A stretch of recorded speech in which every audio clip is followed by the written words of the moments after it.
Presidency reacts to criticism concerning the recent meeting held by the National Executive Committee of the All Progressives Congress, APC. The Federal Road Safety Corps, Lagos State Command, says it is leaving nothing to chance to ensure motorists and commuters alike obey the COVID-19 protocols. And President of the United Nations General Assembly, Professor Tijani Muhammad Bande, describes the global adoption of the UN Charter in 1945 as a moment of reckoning. This and more on Panorama today. I'm Yenri John. Welcome.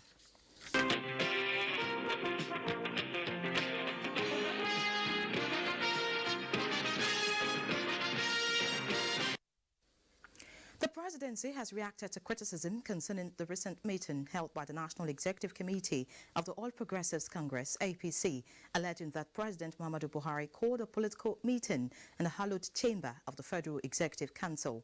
A statement by the Senior Special Assistant to the President on Media and Publicity, Garba Shehu, describes it as a misunderstanding and emphatically says the meeting was not convened at the council chamber. It was virtual, not a physical meeting. The idea was to observe social distancing in view of health concerns, and President Buhari chose the council chamber where the digital facilities are located. Yes, it is true that governors and leaders of the National Assembly joined the president from the chamber from where he spoke, but the larger body of members connected via video calls. Members of the dissolved Adams Oshomole-led National Working Committee of the All Progressives Congress have accepted wholeheartedly the decision of the National Executive Committee of the party.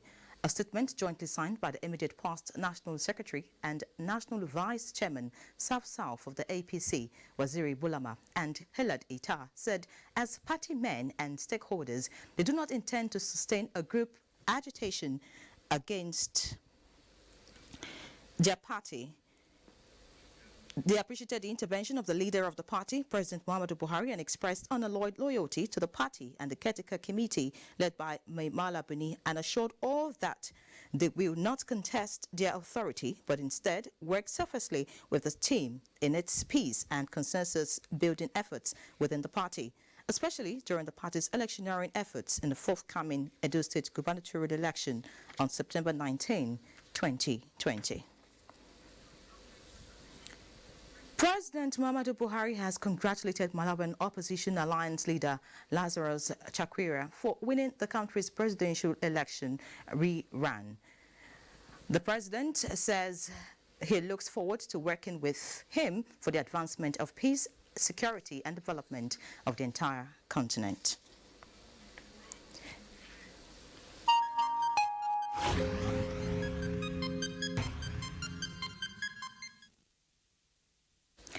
As at 11:28 p.m. yesterday, 499 new cases of COVID-19 were announced by the Nigerian Center for Disease Control, NCDC, bringing the total number of confirmed cases in the country to 24,567. And the breakdown, Lagos has 118, Delta 84, Ebonyi 68, the FCT has 56, Plateau has 39, Edo 29, Katsina 21, Imo 13. Rivers has 6 new cases. Kano has 5, with 3 new cases each in Enugu, Bauchi and Akwa Ibom states, while Kogi, Oyo and Bayelsa states recorded 1 new case each. Lagos remains top on the COVID-19 chart with 10,144 cases, followed by the FCT with 1,792 and Oyo with 1,306 cases, before Kano, which has 1,200 COVID-19 cases. 9,007 recovered patients have been discharged, with 565 deaths recorded so far. Meanwhile, the Federal Road Safety Corps, Lagos State Command, says it is leaving nothing to chance to ensure motorists and commuters alike obey the COVID-19 protocols approved by the federal government to curb community spread. Annie Daniels reports that this was re-emphasized during the unveiling of new COVID-19 awareness and enlightenment kiosk by the Corps in Lagos. In spite of rising number of COVID-19 cases across the country, many Nigerians have continued to throw caution to the wind with regards to safety. Mindful of the danger this attitude portends and in line with its mandate to save lives, especially on roads, the Federal Road Safety Corps, Lagos Command, in collaboration with a pharmaceutical company, has gone a step further to enlighten residents of Lagos and Ogun states on the dangers of not adhering to safety measures put in place by the World Health Organization to curb COVID-19. In achieving this dream, kiosks like these ones will be stationed at strategic bus stops and motor parks across Lagos and Ogun states, where we know that people will be traveling within the states. People that are on essential services will also be moving out of the state, that will reach out to them. And we are going to have our men at the desk. They are going to serve as desk marshals who will be monitoring the activities of the use of the kiosk. They are going to be the one even distributing the handbills. It's a whole lot of campaign that must be sustained, and we know that road safety, in every venture they've gone into, road safety sustains it. You can imagine the seatbelt, what they did with seatbelt. Today, seatbelt is a culture in the society. We know that they're going to get it right, and so that's why we're very much interested in partnering with them. The Corps also wants motorists, especially commercial transporters, against conveying more than the required number of passengers in their vehicles. In Lagos, Annie Daniels, NTA News. And in Ebonyi State, 24 frontline health workers have been infected with the coronavirus. Governor David Umahi announced this in a meeting with health workers, officials of NCDC and other stakeholders in the fight against the pandemic in Abakaliki. Kingsley Okoro reports. Governor David Umahi expressed worry over the alarming number of cases of COVID-19 in the state, says government may be forced to shut down worship centers and markets if the people continue to violate coronavirus protocols. We have lost some people, in this COVID, and it's very frightening, not due to our own making, but a lot due to carelessness and people not taking this thing very seriously, and it's very unfortunate. At present, about 24 health workers have already tested positive. He reassured the Ebonyi people of government's resolve not to leave any stone unturned in containing the virus. In Abakaliki, Kingsley Okoro, NTA News. Meanwhile, former President Olusegun Obasanjo has advocated the need for Nigerians to change their mindset, embrace justice and love for one another to effectively combat crime and win the war against coronavirus pandemic in the country. He spoke as a guest lecturer at a virtual lecture in Abuja. Insecurity and coronavirus pandemic are the main issues ravaging the world, Nigeria inclusive. The two hydra-headed monsters has claimed lives of many innocent Nigerians, rendering others hopeless and homeless. These critical national issues, former President Olusegun Obasanjo says, require collaboration of public-private sectors to win the war. He identified areas with their need in the post-COVID-19 era in Nigeria to include the following. We must think out of the box and find ways of creating jobs for those who have lost their jobs. The third is change in the pattern and style of living, including how we travel. The fourth is what I call innovation, science, technology, digitization, and artificial intelligence. He commended the federal government's efforts at containing the spread of the virus, especially the idea of leaving state governments to deal with the issues at state level. They appealed to relevant stakeholders to heighten awareness campaign on existence of the deadly virus, which has claimed many lives. Let's pause for some messages now. Panorama continues shortly.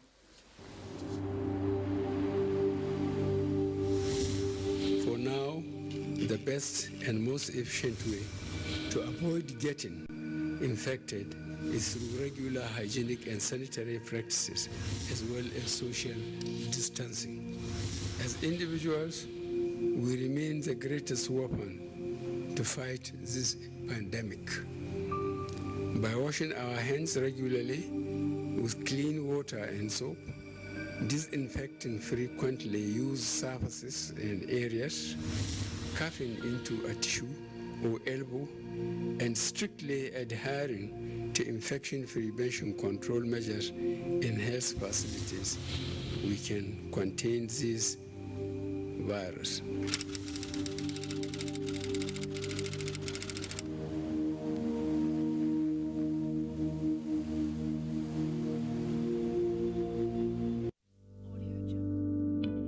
Coronavirus is real. Steps to avoid this pandemic. Wash your hands regularly or sanitize your hands. Keep social and physical distancing. Avoid crowded places. Stay at home unless absolutely necessary. Don't touch your eyes, nose, or mouth if your hands are not clean. Avoid the spread of coronavirus. Coronavirus is real.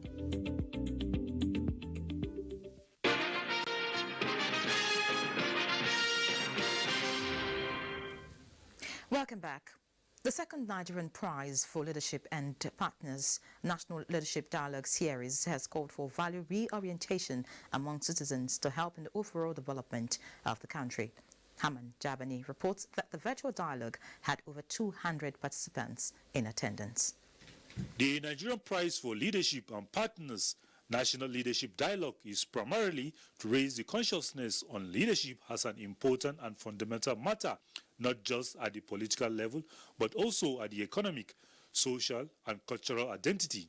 It also seeks to raise vibrant and credible successive government and generational replacement. The participants say some of the major leadership problems in Nigeria have to do with not giving the elites an educated space, just as those in leadership positions are not training and learning. There is very strong desire to introduce leadership in the curriculum of education in Nigeria at every level, primary, secondary, tertiary, that leadership should be taken very seriously. Sometimes with no competence or capacity or experience or knowledge, and they come into governance sphere with high or the highest positions, and they are either clueless or they are overwhelmed by the requirements of leadership. The stakeholders identified 15 variables that include education, competence, credibility, personal integrity and conduct, naming and shaming as value orientation that must be imbibed by all to achieve leadership success. Wherever people have to take decisions affecting the interests of other people, it is necessary for someone to show leadership. There are people who are carrying around all kinds of certificates in this country, including PhDs, who are not educated. So it's really not a matter of certification. The country is full of certificated illiterates. It's a matter of how history shows that you have learned. Key players commended the MPL for coming up with the dialogue series while charging political parties to change their orientation, just as youth must develop leadership capabilities as well as learn from elders. Haman Jabani, NTA News.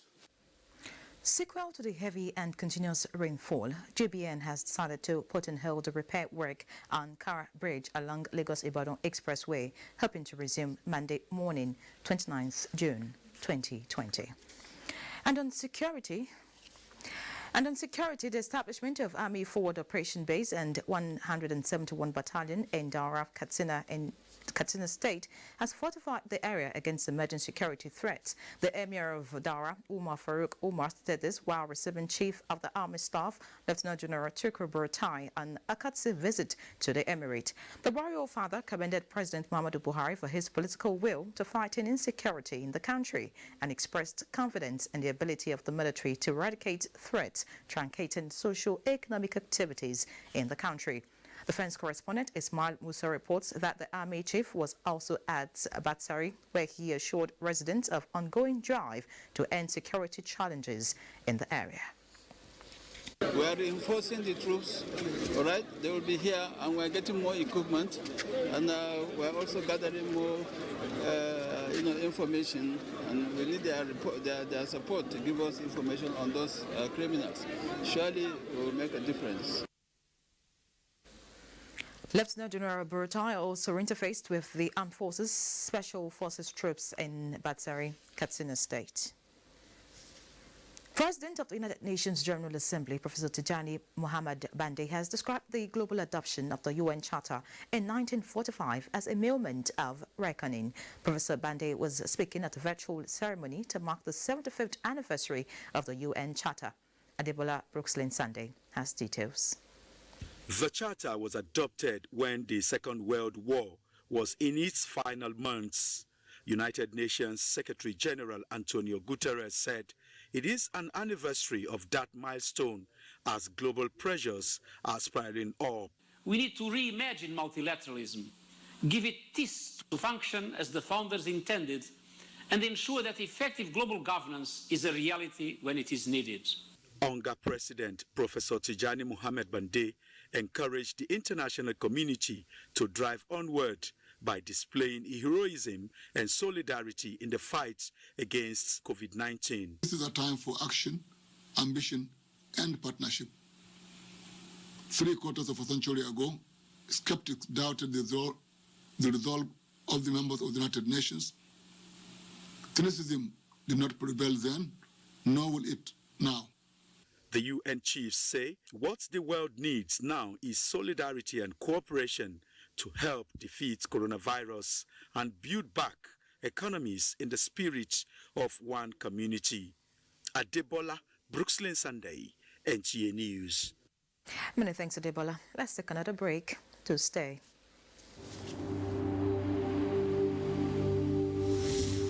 For now, the best and most efficient way to avoid getting infected is through regular hygienic and sanitary practices, as well as social distancing.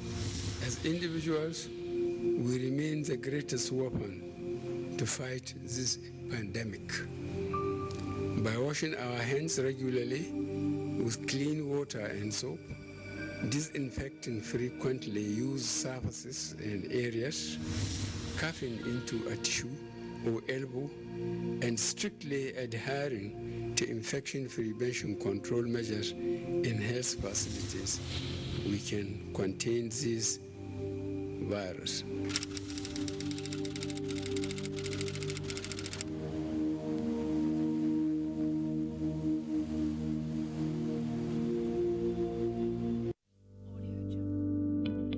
Coronavirus is real.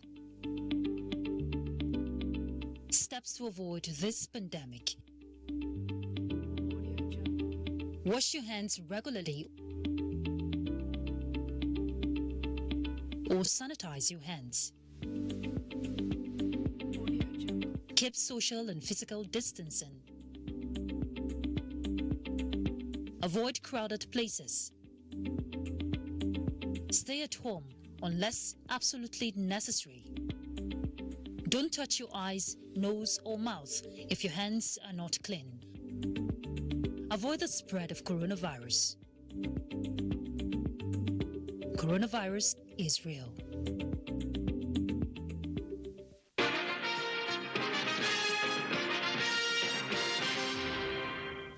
Thank you for staying. The Nigerian Army has put in place strategies to rapidly end emerging security threats in parts of the country. Chief of the Army Staff, Lieutenant General Chuku Buratai, stated this at the inauguration of projects at the headquarters, 3 Brigade, Kano. Defense correspondent Ismail Musa has details. The benefits of our soldiers and their families, so help us God. With this, soldiers of Bukavu Barracks in 3 Brigade, Kano, under 1 division, can now boast of a befitting accommodation. It comprises of 5 blocks of 60 apartments and 2 blocks of 24 apartments. This is the first. Chief of the Army Staff, Lieutenant General Chuku Buratai, says the project is an intervention aimed at boosting troops' morale in the ongoing efforts to stem criminal activities across the country. For any soldier in the field to be efficient, his welfare must be properly taken care of. And this is one of the programs that we have for our officers and men. And what we are also seeing today is the demonstration of the Chief of Army Staff's commitment to the upliftment of the welfare and living accommodation of personnel of the Nigerian Army. Chief of the Army Staff also inspected refurbished combat vehicles and ongoing projects at the 73 Battalion Janguza Barracks before proceeding to the Palace of Emir of Kano, Aminu Ado Bayero, to seek for the support of the Royal Father in the fight against criminality. The Royal Father commends the military for securing Falgore Forest in Kano through the establishment of a formation. From Kano, Ismail Musa, NTA News. And still on security, the Nigerian military says the Air Task Force of Operation Lafia Dule has destroyed a Boko Haram terrorist logistics base and neutralized scars of their fighters in Tongole and Buka Merum in Borno State. A statement by Coordinator Defense Media Operations, Major General John Eneche, indicates that confirmation by credible intelligence of Boko Haram convergence at Tongole led to the successful air interdiction mission by the ATF. Similarly, at Buka Merum, a Boko Haram terrorist logistics hub on the fringes of the Lake Chad, the airstrikes, which were carefully timed and executed in multiple waves for maximum effects, resulted in the obliteration of designated portions of the terrorist facilities. Several of their fighters were also killed in the process. Away from security now, let's talk sports. Rivers United looks ahead to continental football